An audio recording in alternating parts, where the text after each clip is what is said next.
साथियों नमस्कार। आपका स्वागत है आपके अपने परिवार आपके अपने YouTube चैनल रोजगार की राह में। मैं शिखा तेवतिया आप सभी के साथ निरंतर बनी हुई हूँ। उम्मीद करती हूँ कि आप सभी अच्छे होंगे और अपनी तैयारी अच्छे से कर रहे होंगे। जैसा कि आप सभी जानते हैं हम आपको बायोलॉजी करा रहे हैं और बायोलॉजी में आज जो क्लास होने वाली है वो है हमारी तीसरी क्लास।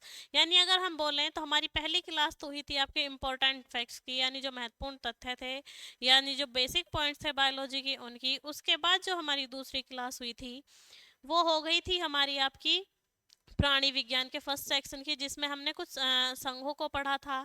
उसके बाद आज हम लेकर आए हैं प्राणी विज्ञान की ही दूसरी क्लास, जिसमें और भी हम आगे संघ पढ़ने वाले हैं, क्योंकि हमने आपको सेकंड क्लास में बताया था कि संघ कितने होते हैं, 9 होते हैं, जिनमें से हम अभी तक कितने संघ पढ़ चुके हैं आपका पेरीफेरा, सिलेंटेट्रा, एनालिडा और ऑर्थोपोडा। हम 4 संघ पढ़ चुके हैं। उसके बाद जो आज हम क्लास शुरू करेंगे वो करेंगे आपके 5वें संघ से, क्योंकि हमें जो संघ पढ़ने हैं वो यही पढ़ने हैं कि जो हमारे एग्ज़ाम के लिए कैपेबल हैं या यूज़फुल हैं, जो हमसे एग्ज़ाम में ज़्यादातर पूछे जाते हैं। इनफ डाटा हम नहीं पढ़ेंगे, क्योंकि जो हमारा एसएससी जीडी का एग्ज़ाम है वो आफ्टर 3 मंथ्स होने वाला है। 3-4 मंथ जनवरी में हो जाएगा या फरवरी में, तो हमें उसे भी ध्यान में रखते हुए आपका सिलेबस कवर कराना है। तो उसी के लिए आज हम शुरू करते हैं आपकी आज की क्लास और पढ़ते हैं उसमें हम अलग संग, यानी जिसमें हमारा होने वाला है आपका मॉलेस का होने वाला है, कार्डेटा होने वाला है। तो शुरू करते हैं आज की क्लास। तो हमारा संघ है कौन सा? संघ नंबर 5 क्या है हमारा? मोलस का।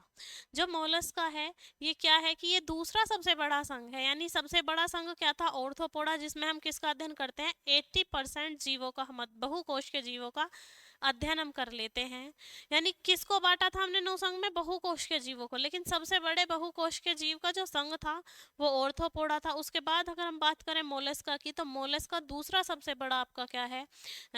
बहुकोश के जीवों का संघ है। इसमें क्या होता है कि जो इसके जो जीव हैं वो कुछ तो कम खारे पानी में रहते हैं, और कुछ क्या कहते हैं रहते हैं आपके नमी युक्त भूमि में रहते हैं। कैसे रहते हैं कि नमी युक्त भूमि में रहते हैं। और इनकी जो बाह्य कंकाल है वो किसकी बनी होती है? वो बनी होती है आपकी काइटिन और कैल्शियम कार्बोनेट की। किसकी बनी होती है? आपकी कैल्शियम कार्बोनेट की। ठीक है। और इनका जो रक्त होता है वो रंगीन होता है या नीले और हरे रंग का होता है। ठीक है। तो इसमें जो हम बात करते हैं तो वो हमारे हो जाते हैं जैसे घोगा हुआ, सीपिया हुआ, ऑक्टोपस हुआ। जो इनकी बाह्य त्वचा है वो कठोर आपको क्या होती है? मुलायम होती है। लेकिन इसका एक अपवाद है ऑक्टोपस। ऑक्टोपस किस लिए अपवाद है? कि जो इनका स्केलेटन है, जो बाह्य कंकाल है, वो कैल्शियम कार्बोनेट का बना है तो कठोर है। लेकिन जो आपका ऑक्टोपस है उसकी जो बॉडी है वो कैसी होती है? लचीली होती है। तो हम बात कर लेते हैं मोलस्का की। ये दूसरा बड़ा संघ है, दूसरा सबसे बड़ा संघ है, बड़ा संघ है। इसमें जीवों का कंकाल, जीवों का कंकाल, जीवों का आपका बाह्य कंकाल यानी स्केलेटन जो है, बाह्य कंकाल कैल्शियम कार्बोनेट का बना होता है। आपका किसका बना होता है? आपका कैल्शियम कार्बोनेट का। बाह्य कंकाल कैल्शियम कार्बोनेट का बना होता है।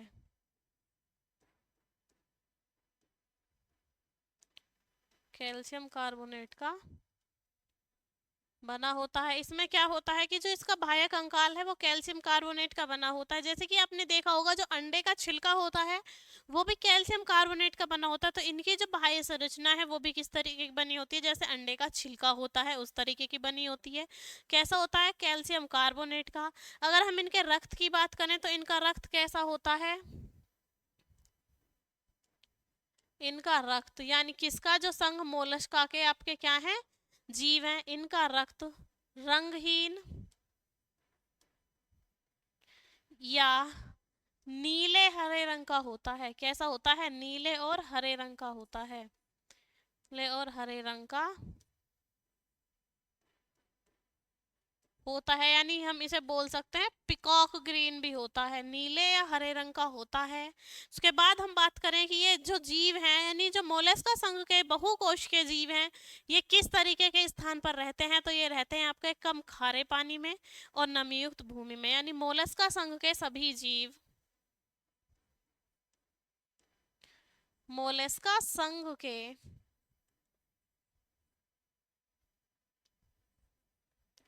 सभी जीव, मोलस्का संघ के सभी जीव कम खारे पानी, कम खारे पानी यानी कि हम बोल सकते हैं जल तथा नमी युक्त भूमि,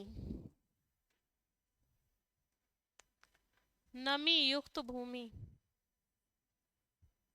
यानी जिसमें क्या हो, आपका नमी हो, जैसे कि आपकी दलदली भूमि, नमी युक्त भूमि यानी कि हम बोल सकते हैं थल, थल पर रहते हैं। कहाँ रहते हैं? थल पर रहते हैं। यानी ये बोला जा सकता है कि जो मोलस्का है वो कौन से स्थान पर रह सकते हैं। अगर आपको नहीं दिया जा रहा कि कम खारे पानी या नमीयुक्त भूमि, तो आप आंसर क्या लगाएंगे? जल और थल दोनों में रहते हैं। तो मोलस्का क्या है? मोलस्का है एक दूसरा सबसे बड़ा संघ किसका? बहुकोशिकीय जीवों का। उसके बाद हम बात कर लेते हैं, जैसे उदाहरण देख लीजिए कि मोलस्का के अंदर आपके कौन कौन से आपके जीव आते हैं। तो उसमें आता है आपका घोगा, कौन आता है आपका? घोगा, ऑक्टोपस, कितने आते हैं आपके? घोगा आता है, ऑक्टोपस आता है और एक होता है सीपिया, जिसमें जो सीपिया एक ऐसा है जिससे हमें क्या मिलते हैं? मोती भी मिलते हैं। तो क्या आता है हमारा? सीपिया या आदि। ये क्या है? हमारा मोलस्का संघ है। एक बार आप इसको नोट डाउन कर लीजिए। इसके बाद हम अपने नेक्स्ट अंक की तरफ चलते हैं, कार्डेटा की तरफ। ठीक है, अब जानेंगे हम संघ कार्डेटा के बारे में। मोलस्का के लिए इतना ही था कि क्या इसमें इंपॉर्टेंट है कि ये दूसरा सबसे बड़ा संघ है। उसके बाद जो बाह्य कंकाल है वो किसका बना होता है? इनका कैल्शियम कार्बोनेट का। रक्त रंगहीन होता है, नीले हरे रंग का होता है।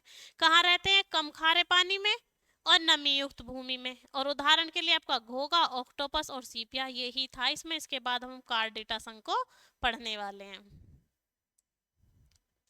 कार्डेटा संघ, जो संघ कार्डेटा है, इसमें क्या है कि ये संघ कार्डेटा हमारा 13 वर्गों में बांटा गया है। किस में बांटा गया है? 13 वर्गों में बांटा गया है। इस संघ को 13 वर्गों में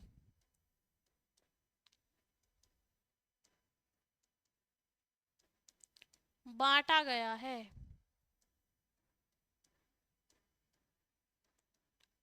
जिनमें महत्वपूर्ण है, यानी जो हम पढ़ने वाले हैं, जो इम्पोर्टेंट हैं, जो एग्जाम में ज़्यादा पूछे जाते हैं, वो हम पढ़ेंगे। जो इनमें महत्वपूर्ण है आपका पक्षी वर्ग,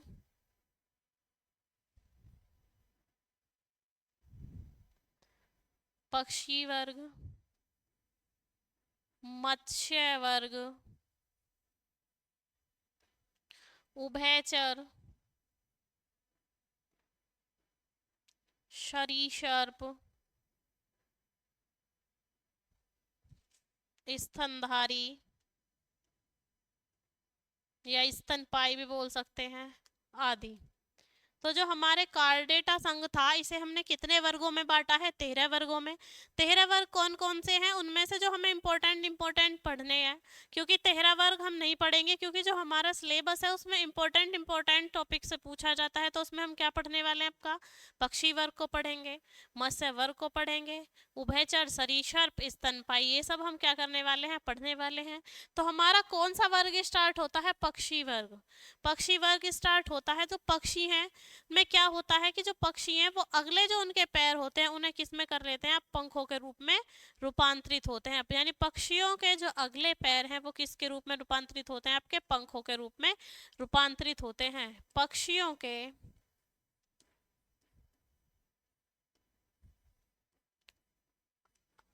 अगले पैर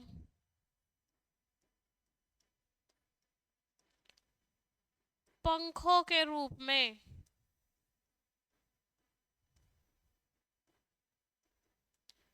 रूपांतरित होते हैं। त्रित होते हैं।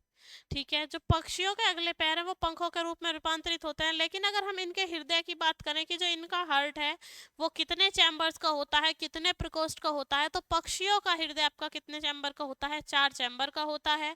और ये जो श्वसन की क्रिया करते हैं ये किससे करते हैं, फेफड़ों से करते हैं। जो पक्षी हैं वो श्वसन की क्रिया किससे करते हैं, फेफड़ों से करते हैं। और ये इनका जो बॉडी है वो कैसे टेम्परेचर को वेन करती है, वो करती है आपके समतापी टेम्परेचर को। यानी कैसा टेम्परेचर वो करती है, समतापी होते हैं ये। तो हम बात करें कि जो पक्षियों का हृदय है उसमें 4 प्रकोष्ठ होते हैं। पक्षियों के हृदय में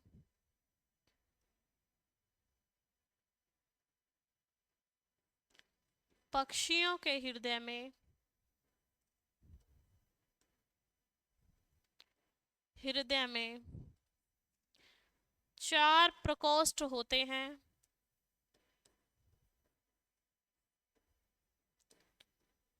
होते हैं होते हैं ये फेफड़ों द्वारा श्वसन करते हैं।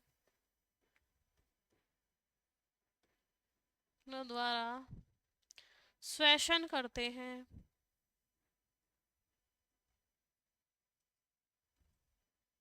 शन करते हैं तथा ये पक्षी क्या है, उनके हार्ट में 4 प्रकोष्ठ होते हैं और किसके द्वारा श्वसन करते हैं, आपका फेफड़ों के द्वारा श्वसन करते हैं।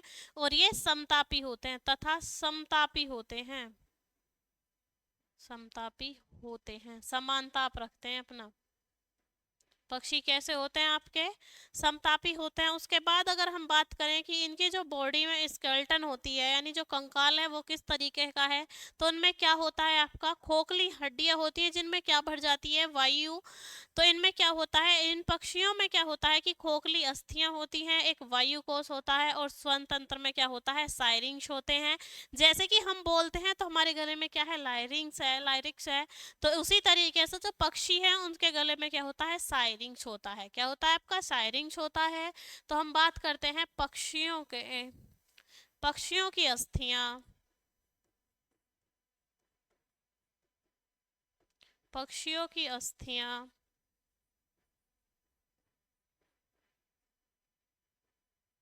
खोखली होती हैं, में वायु कोश होता है। वायु कोश होता है तथा स्वर तंत्र के रूप में, किसमें आपका, स्वर तंत्र के रूप में, स्वर तंत्र के रूप में साइरिंग्स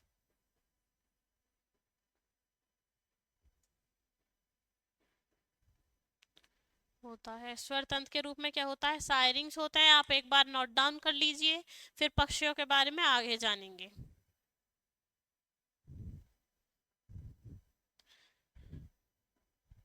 फिर आ जाता है हमारा कपोत मिल्क की बात हम करते हैं। जो कपोत मिल्क है उसे हम क्या कहते हैं, आपका कपोत मिल्क या कोप मिल्क भी बोलते हैं। यानी कपोत के दूध को, जो कबूतर का दूध है उसे हम क्या बोलते हैं, कपोत मिल्क या आपका कपोत दूध बोलते हैं, जो हमें किससे मिलता है, कबूतर से। यानी कोप मिल्क या कपोत दुग्ध,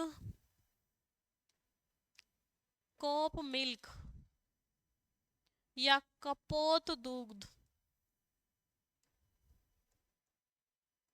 हमें कबूतर से मिलता है। दूध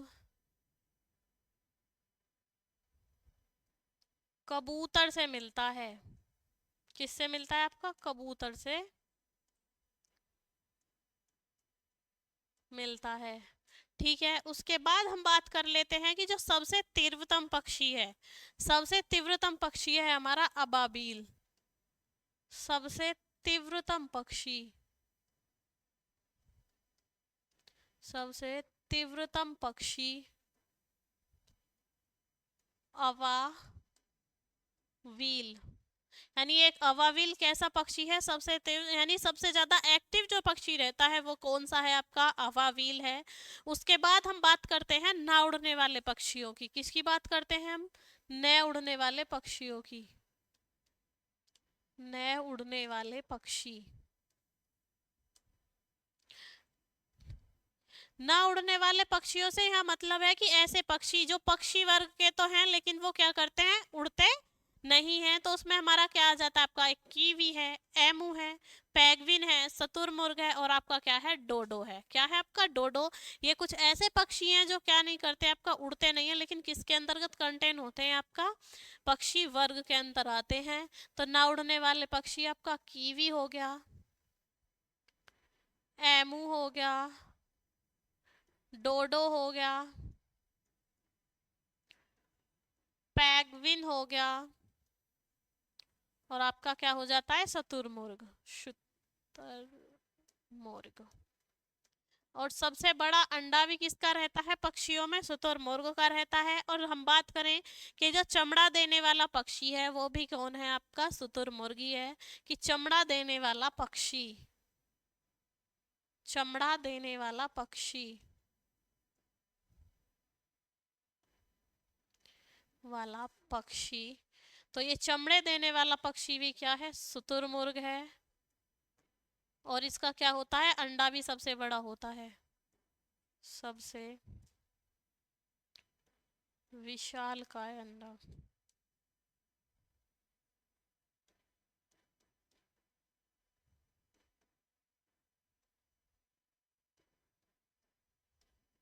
अंडा भी आपका किसका होता है, शुतुरमुर्ग का रहता है। और जीवित रहते हुए ये क्या देता है, आपका चमड़ा देता है। उसके बाद हम बात करें आपके सबसे छोटे पक्षी की, कि सबसे छोटा पक्षी कौन सा है।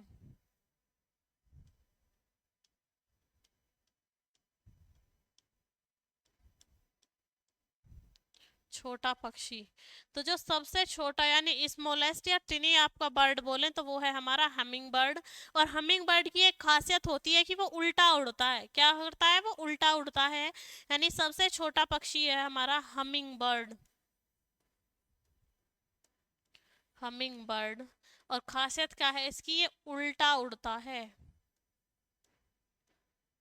उल्टा उड़ता है। ठीक है, इसकी एक ये खूबी है, एक टैलेंट है इसके अंदर। ये कैसे उड़ता है, आपका उल्टा उड़ता है। और सबसे अधिक दूरी तय करने वाला पक्षी है आपका ध्रुवी कुरी।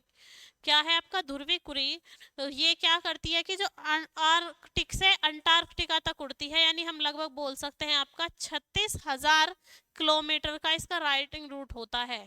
ठीक है, राइडिंग रूट क्या होता है इसका, 36,000 किलोमीटर तक, यानी सबसे अधिक लंबी दूरी तय करने वाला पक्षी, सबसे अधिक लंबी दूरी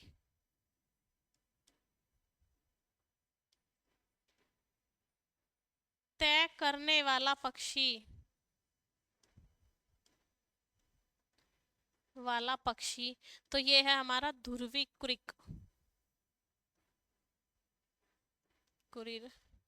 ये क्या है आपकी, आर्कटिक से अंटार्कटिका तक, आर्कटिक से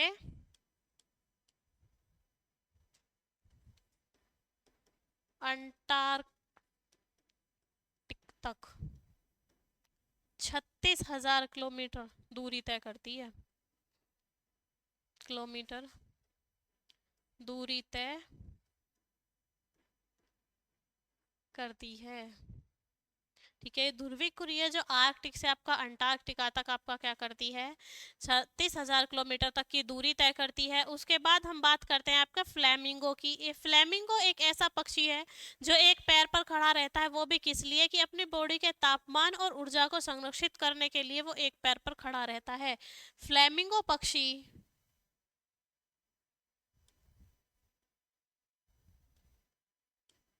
फ्लैमिंगो पक्षी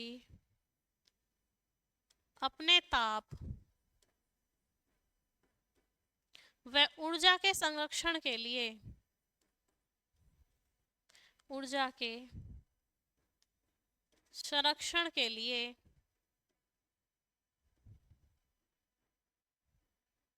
के लिए एक पैर पर खड़ा रहता है।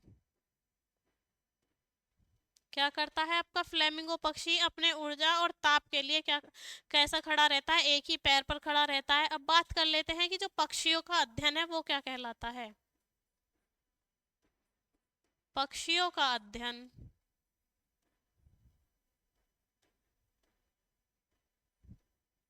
ऑर्नियोलॉजी। क्या कहते हैं उसको? ऑर्नियोलॉजी कहते हैं। पक्षियों के अध्ययन को हम क्या कहते हैं आपका? ऑर्नियोलॉजी कहते हैं। और आपका हम बात करें फिर इसकी देश का पहला पक्षी वैज्ञानिक, या हम बोलें कि वर्ड मैन जो है भारत का, देश का पक्षी वैज्ञानिक, देश का पक्षी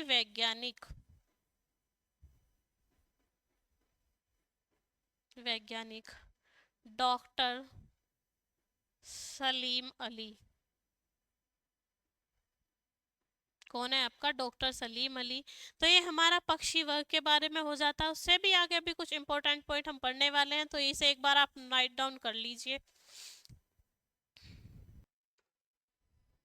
ने राइट डाउन कर लिया होगा। अब चलते हैं हम आगे। तो हम बात कर लेते हैं आपको पक्षियों को उड़ने से रोकने की विधि की। किसकी बात कर लेते हैं कि जब हम पक्षियों उड़ते हैं और उन्हें अगर हम रोकने के लिए फोर्स लगाते हैं, तो पक्षियों को उड़ने से जो रोकने की विधि है वो हमारी क्या कहलाती है? आपकी ब्रेलिंग कहलाती है। क्या कहलाती है? आपकी ब्रेलिंग कहलाती है। यानी पक्षियों को उड़ने से रोकने की विधि, पक्षियों को उड़ने से रोकना, उड़ने से रोकना ब्रेलिंग कहलाता है। क्या कहलाता है आपका? ब्रेलिंग कहलाता है। ठीक है। जो पक्षियों को उड़ने से रोकना क्या कहलाता है? आपका ब्रेलिंग कहलाता है। उसके बाद हम बात करते हैं कि जो पक्षी हैं जो अत्यधिक ऊंचाई तक उड़ते हैं वो किस तरीके से उड़ते हैं। तो उनमें जो होता है, पक्षियों में हमने पढ़ी कि अस्थियां कैसी होती हैं? खोखली। और क्या होता है? वायु कोश। तो पक्षी क्या करते हैं कि अपने वायु कोश में वायु को भरते हैं, यानी हवा को भरते हैं और ऊंचाइयों तक उड़ते हैं। यानी अधिकतम ऊंचाई तक उड़ने के लिए,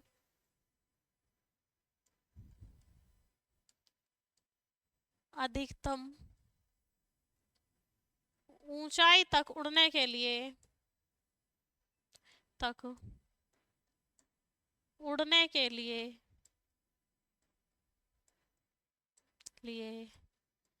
पक्षी अपने वायु कोश में,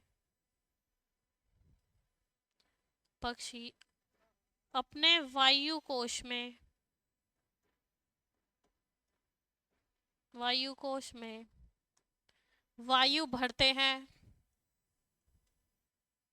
वायु भरते हैं और अधिक समय तक ऊंचाई में उड़ते हैं। अधिक समय तक ऊंचाई में उड़ते हैं, में उड़ते हैं। क्या होता है कि जो पक्षी है उनकी जो आपका वायु कोश है वो उसमें हवा भरते हैं और अधिक अधिक समय तक ऊंचाई में वो क्या करते रहते हैं? आपका उड़ते रहते हैं। उसके बाद हम बात करते हैं कि जो भारत का सबसे बड़ा चिड़ियाघर है वो कहाँ पर है। यानी भारत का सबसे बड़ा चिड़ियाघर, भारत का सबसे बड़ा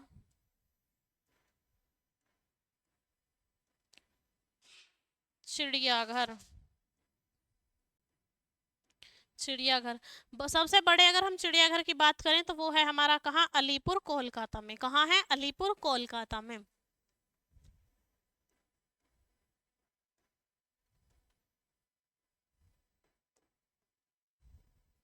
अलीपुर कोलकाता में। उसके बाद हम बात करें तो हो गया हमारा भारत का। उसके बाद हम बात करते हैं कि विश्व का जो सबसे बड़ा चिड़ियाघर है वो कहाँ पर है। तो वो है आपका दक्षिण अफ्रीका में। कहाँ पर है? दक्षिण अफ्रीका में। विश्व का सबसे बड़ा चिड़ियाघर, क्रूजर नेशनल पार्क, क्या है वो, cruiser national park, national park दक्षिण अफ्रीका। कहाँ है आपका, दक्षिण अफ्रीका में। तो ये यहाँ तक हमारा क्या हो जाता है, आपका पक्षी वर्ग हो जाता है। पक्षी वर्ग में हमने क्या क्या पढ़ा है आपका, कि जो पक्षी हैं उनकी जो अस्थियां हैं वो किस तरीके के, ये मोलस्का हो गया। इसके बाद हमने क्या पढ़ा था आपका, पक्षी वर्ग। कार्डेटा संघ को 13 वर्गों में बांटा था, जिसमें हमने पढ़ा पक्षी वर्ग, यानी जो पक्षी है उनके जो अगले पैर हैं वो पंखों में रूपांतरित हो गए। उसके बाद हमने एक एक प्रकार के पक्षियों के बारे में जाना, उनकी स्ट्रक्चर्स जानी। फिर हमने ये जाना कि चमड़ा देने वाला पक्षी, उड़ने ना उड़ने वाले पक्षी, इन सब के बारे में जाना। उसके बाद हमने क्या जाना है कि जो अधिकतम ऊंचाई पर पक्षी उड़ते हैं वो कौन से हैं। साथ ही साथ हमने क्या जाना है, जो भारत का सबसे बड़ा चिड़ियाघर जाना है। और उसी के बाद हमने क्या जाना है आपका, विश्व का सबसे बड़ा चिड़ियाघर जाना है। उसके बाद हम चलते हैं अपने दूसरे वर्ग की तरफ, यानी कि हम कह सकते हैं अपने मत्स्य वर्ग की तरफ। मत्स्य वर्ग की,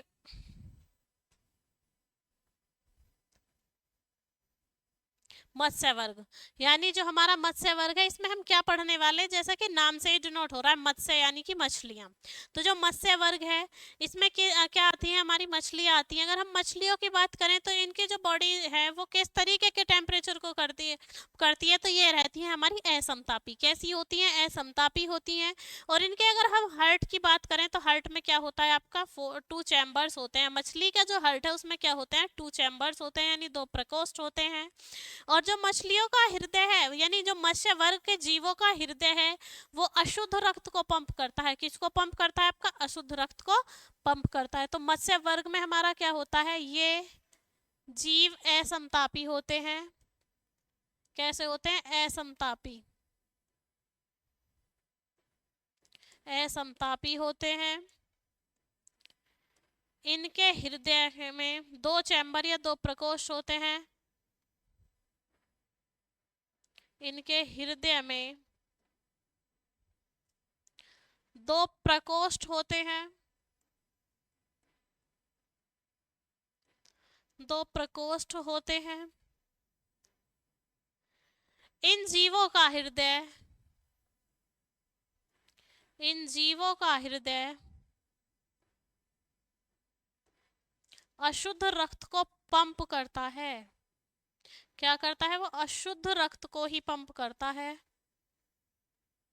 रक्त को पंप करता है।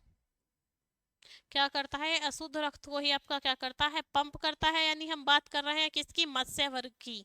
तो मत्स्य वर्ग का जो आपका तंत्र है उसमें आप असमतापी होते हैं ये जीव।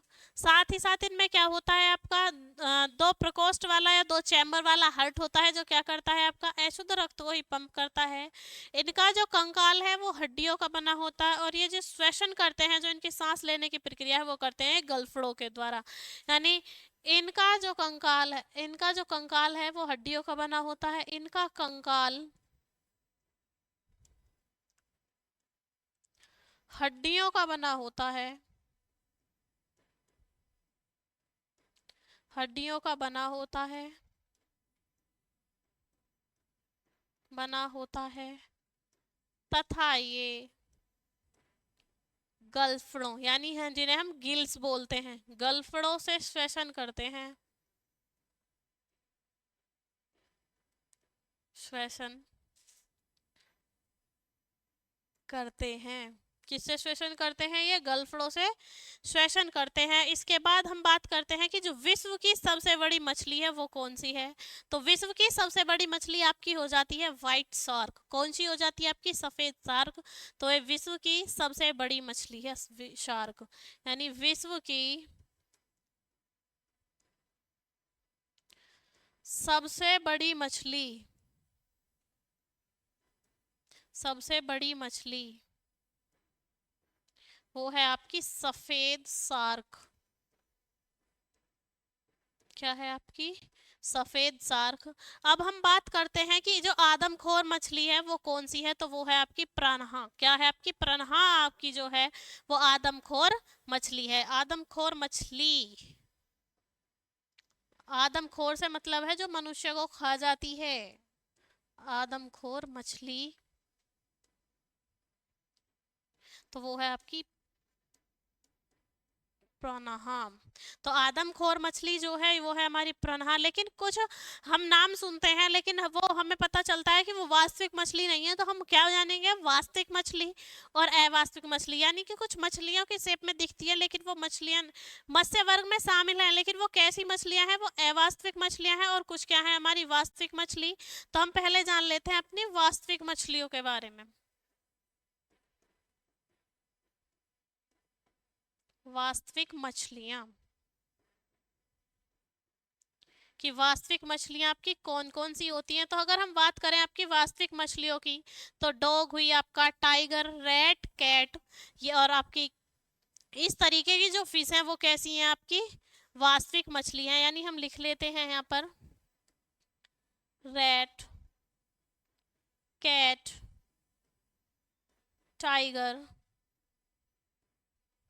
नहीं ये हमारी कैसी फिश है जो हमारी वास्तविक है। लेकिन इनके नाम से तो हमें ऐसा पता चल रहा है कि ये जो फिश है ये फिश नहीं है, कोई एनिमल नेम है। जैसे कि कैट मीन्स क्या, रैट मीन्स चूहा, कैट मीन्स बिल्ली और टाइगर मीन्स चीता। तो ये जो है हमारे नाम है, लेकिन ये कैसी है हमारी मछलियाँ, ये वास्तविक मछलियाँ हैं जिसमें हमारा क्या आता है, आपका आपका आता है सी हॉर्स आता है, आपका फ्लाइंग फिश आता है। ये सब हमारी क्या है, वास्तविक मछलियाँ हैं। Seahorse, flying fish, flying fish आदि, ये हमारी हैं वास्तविक मछलियां। अब हम बात करते हैं अवास्तविक मछलियों की। तो जो अवास्तविक मछलियां हैं जैसे वो होती है हमारी, जैसे कटल है, क्रे फिश है आपका, सिल्वर फिश है, जेली फिश है। ये इस तरीके की जो फिशेज हैं वो हमारी कैसी फिश हैं, वो हमारी हैं अवास्तविक फिश। तो हम बात करते हैं आपके अवास्तविक फिश की। अवास्तविक फिश यानी अवास्तविक मछलियां या अवास्तविक फिश की अगर हम बात करें तो वो है हमारी cuttlefish, crayfish, cuttlefish, crayfish, star fish,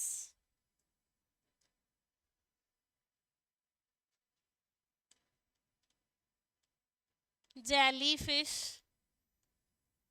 और साथ में आपका क्या है, आपकी वेल, ब्लू वेल भी कैसी है, हमारी अवास्तविक मछली है ब्लू वेल। क्योंकि वेल कैसी है, आपकी स्तनपायी होती है।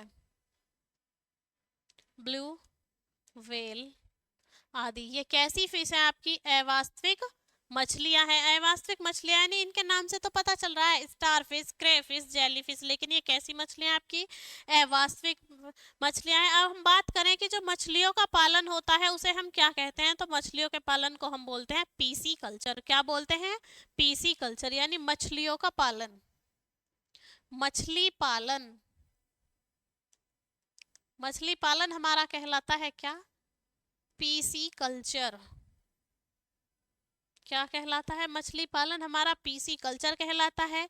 उसके बाद अगर हम बात करें कि जो मछलियों का अध्ययन है यानी स्टडी ऑफ फिशेज, यानी मछलियों का जो अध्ययन है वो कहलाता है हमारा हिक्थियोलॉजी। क्या कहलाता है, हिक्थियोलॉजी, मछलियों का अध्ययन, मछलियों का अध्ययन क्या कहलाता है आपका, हिक्थियोलॉजी, हिक्थियो लॉजी कहलाता है आपका क्या, मछलियों का अध्ययन जो कहलाता है वो इक्थियोलॉजी कहलाता है। उसके बाद ये हमारी हो जाती है यहाँ तक मत्स्य वर्ग खत्म। मत्स्य वर्ग में बच्चों हमने क्या क्या पढ़ लिया कि वास्तविक मछली कौन सी होती है, अवास्तविक मछली कौन सी होती है, विश्व की सबसे बड़ी मछली कौन सी है, और साथ ही साथ हमने क्या पढ़ा कि आदमखोर मछली क्या होती है, उनके हार्ट में इनकी सबसे बड़ी विशेषता क्या है कि इनके जो हार्ट के 2 चैम्बर्स होते हैं वो भी क्या करते हैं, अशुद्ध रक्त को ही पंप करते हैं। उसके बाद हम चलते हैं अपने नेक्स्ट वर्ग की तरफ।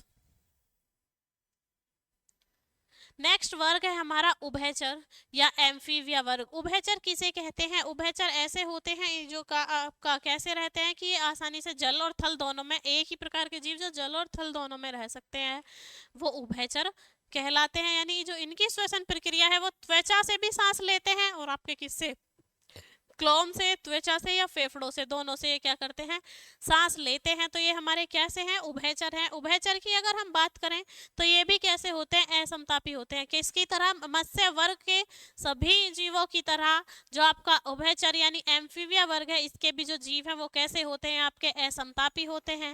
उनके जो हार्ट के हैं वो 3 चैम्बर होते हैं, जिसमें हम अगर उभयचर में एक मोस्ट एग्जाम्पल लें, जो हम ले सकते हैं, मेढक ले सकते हैं, टोड ले सकते हैं, दादुर ले सकते हैं। तो ये सब क्या है आपके, आपका उभयचर है। तो पढ़ लेते हैं उभयचर या एम्फीबिया वर्ग के बारे में। ये जल व थल दोनों में रह सकते हैं।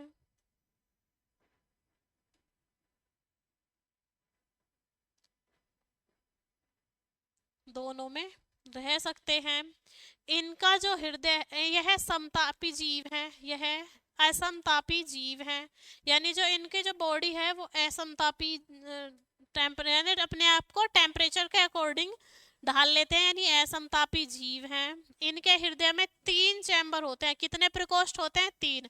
उभयचर जीवों के हृदय में कितने प्रकोष्ठ होते हैं, 3। इनके हृदय में 3 प्रकोष्ठ होते हैं। कितने प्रकोष्ठ होते हैं आपके, 3 प्रकोष्ठ होते हैं। 3 प्रकोष्ठ होते हैं और कैसे हैं, असमतापी हैं। साथ ही साथ जो ये आते हैं, इसमें आता है आपका मेंढक, टैडपॉल आदि। में क्या आते हैं आपके, मेंढक और टैडपोल, ऐसी चीजें क्या है आपकी, उभयचर हैं। इनमें जो श्वसन होता है, अगर इनके आपके श्वसन की बात करें, रेस्पिरेटरी सिस्टम की बात करें, तो इनका जो श्वसन है, इनका श्वसन किसका, उभयचर्स का। इनका श्वसन क्लोम, त्वचा तथा फेफड़ों द्वारा होता है। फेफड़ों द्वारा होता है। ये हम किसके अंतर्गत पढ़ रहे हैं, उभयचर के। यानी जो उभयचर हैं वो क्लोम से भी श्वसन करते हैं, स्किन से भी सांस लेते हैं। जैसे कि हमने कल के क्लास में क्या पढ़ा था, केचुआ पढ़ा था कि वो अपनी स्किन से सांस लेता है। अगर हम उस पर नमक डाल देते हैं तो निर्जलीकरण के कारण केचुए की क्या हो जाती है, मृत्यु हो जाती है। लेकिन यहाँ मेंढक क्या है, ये उभयचर है। यानी उभयचर किसे कहते हैं कि जो जल और थल दोनों में रह सकता है। इसमें क्या होता है कि असमतापी यानी टेम्परेचर के अकॉर्डिंग खुद को ढाल लेते हैं। साथ ही साथ इनका जो हार्ट है वो 3 प्रकोष्ठ का होता है और श्वसन की प्रक्रिया क्लोम, त्वचा और फेफड़े तीनों से करते हैं। तो उम्मीद करती हूँ कि आज की क्लास आपको समझ आई होगी। कोशिश यही रहती है आपको कम समय में ज़्यादा कंटेंट दिया जाए, ताकि जो आने वाला आपका एग्ज़ाम है उसमें आपसे कुछ ना छूटे और आप जल्दी से एक्शन लेकर का नाम रोशन करें। मिलते हैं आपसे अपनी नेक्स्ट क्लास में, तब तक के लिए जय हिंद, जय भारत।